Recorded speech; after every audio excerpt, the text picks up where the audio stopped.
Hey, greetings everyone. So I'm starting this vlog because I'm about to embark on a journey and I want to leave something for my children. I want to be able to go back and look at these videos and see my growth and development. So this is video 1. So a little bit about me. I'm a priestess and I help people. I'm a healer. I started my training here in the United States, in California, and continued my training when it became deeper. I went through several initiations. I've been initiated into several different secret societies, and I'm an initiated priest in the voodoo tradition. Those initiations, that priesthood, takes place in West Africa, the home of voodoo, in Benin, and that's where I've made my connections. And so that's an introduction of who I am. I help people full time. I am a healer full time. And the journey I'm about to embark on is one of repatriation. I have been aware quite some time of the change of the energy that we're seeing right now, that it was going to happen and take effect. And so now that the shift is manifesting, I know it's time for me to go. And so it's a little nervous because even though, you know, this system, the Western powers are crumbling, even though being an oracle, I know that new beginnings are coming for traditional people, I'm still living through history right now. And so that can be a little nerve-wracking, and I want to leave a chronicle for my children. I want to leave a chronicle for my grandchildren. Sorry, a message just came through.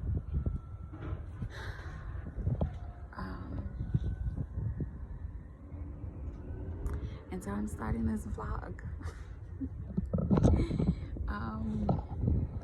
So I haven't told my children that we're repatriating. Being an oracle, I've already checked the energies, and it's not the right time for me to tell them that we're moving. However, if you guys follow me on social media, at Haneera Abounu, at Divine Feminine Podcast, then you know I've been talking about my trip to Africa for a while. And the evolution of that trip is, you know, quite interesting how they moved me about. It originally started with a group of us just wanting to go, and women have been asking me, you know, they want to go to Africa and get spiritual work. Some women want initiations, they want to have some tourism and things like that. And I said, okay, let me do a trip. I've been there several times over the course of the last few years, doing my initiation training, priestess trainings, and met quite a few contacts, connected to a really good temple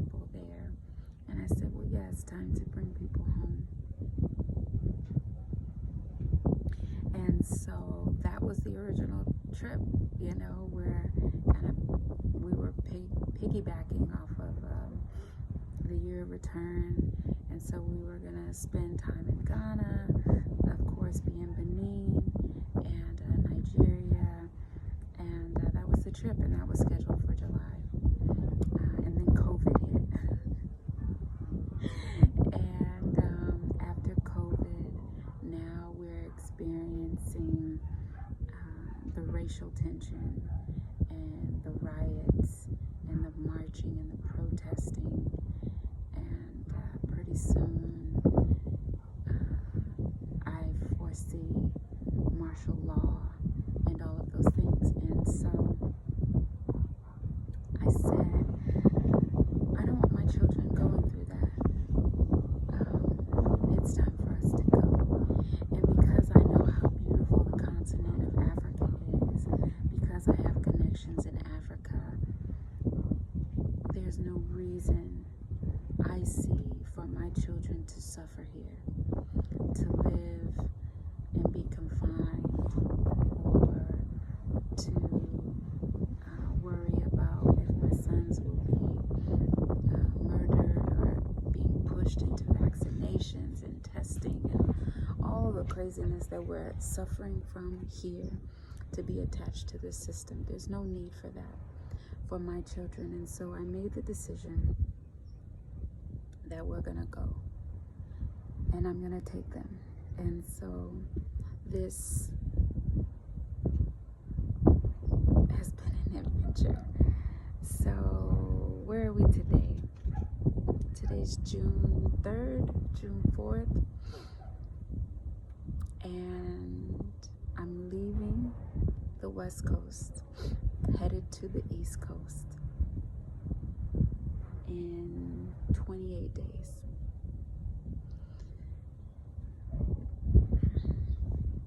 And I'm going to the East Coast because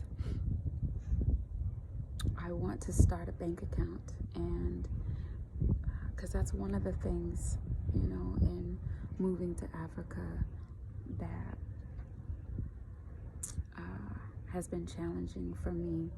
Well, not moving to Africa, but in my past travels, what has been challenging for me is trying to get money into the continent. You know, I started wiring money to the continent, and then they blacklisted me, so I had to have family members wire money.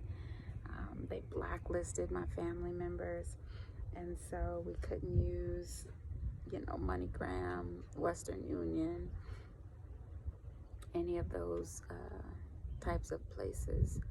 And we moved to bank transfers, bank wires, but bank wires can be pretty costly.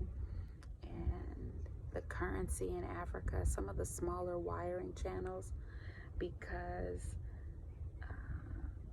some of the African currency can be not as popular. Sometimes they don't transfer into those currencies, and so that's just been hard for me to transfer money.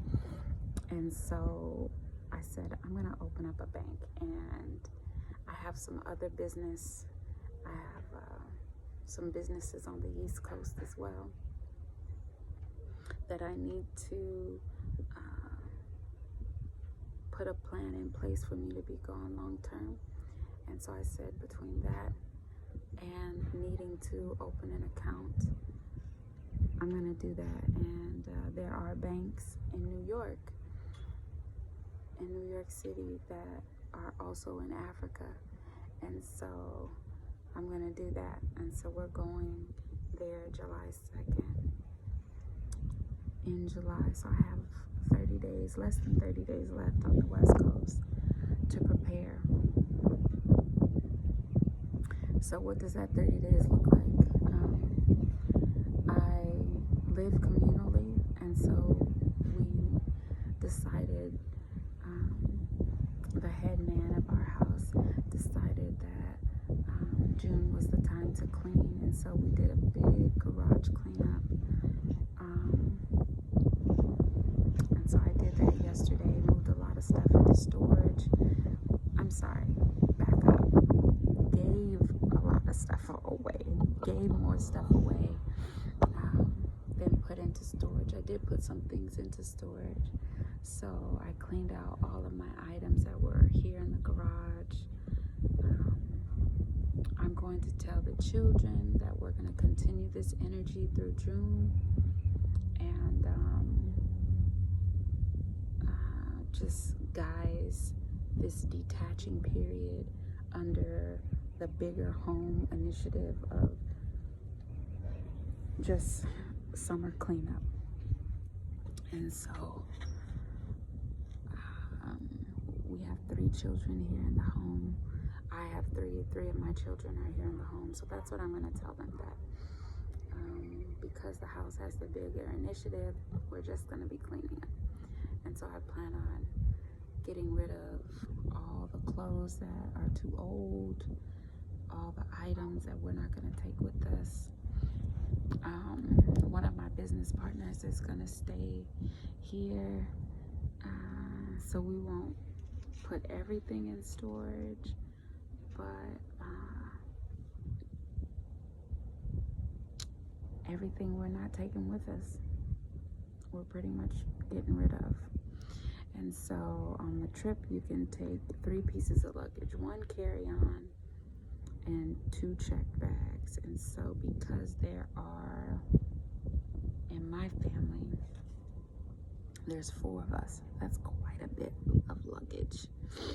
And so I'm gonna make sure we load up real good on the items there, because even like some things I'll bring, even if they're not gonna use it, we can barter and sell, because in Africa they're always looking for American goods, so that's always a plus.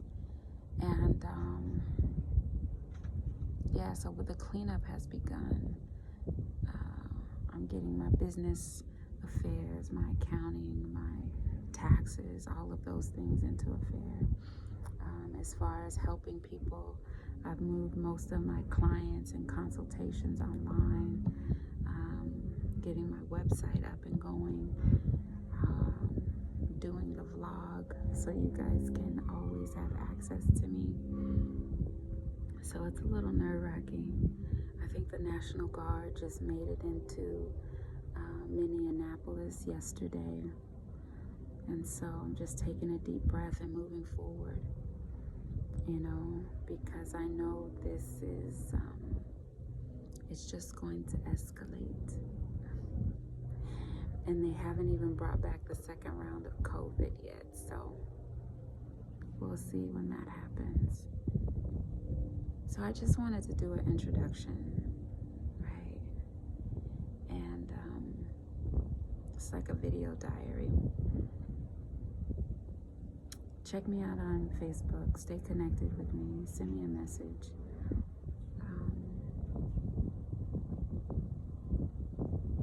Tell me your thoughts. Yeah, on just the state of the humanity. I'm not nervous. It's just I'm living history right now. It's kind of cool. So my plans when I get to Africa is get the children set up in school. But oddly enough, people have been wanting to come with me. So of course I'm up for that challenge. This is something that ancestors have ordained me to do, and I walk proudly. You know, last year when I traveled with Dr. Umar Johnson in his Ifatunde University, we would go around to the different cemeteries and pour libations, and we would go around to the different homes of Black leaders. And one of the visits that we did that stuck with me the most is when we visited Queen Mother Harriet Tubman. And when we visited Queen Mother Harriet Tubman, I couldn't help but take a stone from her home, and I think I gave some hair or gave some tobacco. I gave something because I knew I was going to take from her. I needed it for my altar. And I had no idea that just 1 year later, I'd be doing something reminiscent of her footsteps, you know. And so here I am 1 year later on a journey to bring people to freedom. So powerful. And so I call on her. I invoke her in my altar, in my prayer space all the time. And I channel her energy in guiding me. So I say that to say that when women came to me and said, we want to get out of this country, take us with you, I just smiled. I just looked in the air and I said, okay, right, that's what it would be. So there's another woman and her child that are coming. There's me and my 3 children that are coming. And there's 2 other families, women that are coming. And the goal is to set up shop in Africa. So in the research that I've been doing, it may, and I have to look, it may be cheaper for me to build a small shack or building and hire a teacher to teach the children than it would be for us to pay tuition and the cost of gasoline and travel for all the children to get back and forth to school. So if that is the case, it looks like I'm starting a school in Africa. But we'll see. You know, whatever the ancestors lay out for me, I will do. But it's not what I originally envisioned. However, I'm up for the task. So I will keep you guys posted. But this is my journey. And I just wanted to do this video to introduce myself to you. And yeah, to my children who are watching, just know Mother loves you. And just know that I'm doing all of the things that I'm doing for your success. For your success. I know you don't understand right now why you have to leave your children. Leave your friends. I know you don't understand why you have to leave your school. I know you don't understand why you have to leave the comfortability of our home and this country. But trust your mother. I have never let you down. I have never lied to you. I have never abused you. I've lived my whole life protecting you. And so although you don't understand why mommy is making these choices, support me. Let this time grow us closer together. We talk about our tribe and our family unit and our bond. Let this time bond us together. Trust mom. For my teenage daughter, I know you're struggling because this is something that you can't control. And you're wanting to know why. And just know, in the midst of everything being chaotic or moving, know that one thing you always have control of, one thing that will always be stable, is my love for you. You will always have family. We will always be here to protect you. Always. This is Rez. Say hey. Hi. How old are you? 4. You're 4. When will you be 5? A few months. A few months? A few days?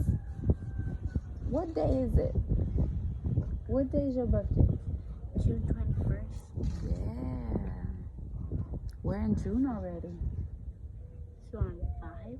No, June 21st. So it'll be close soon. This is my other 20 son. days. That's my 11-year-old. So I'm gonna hop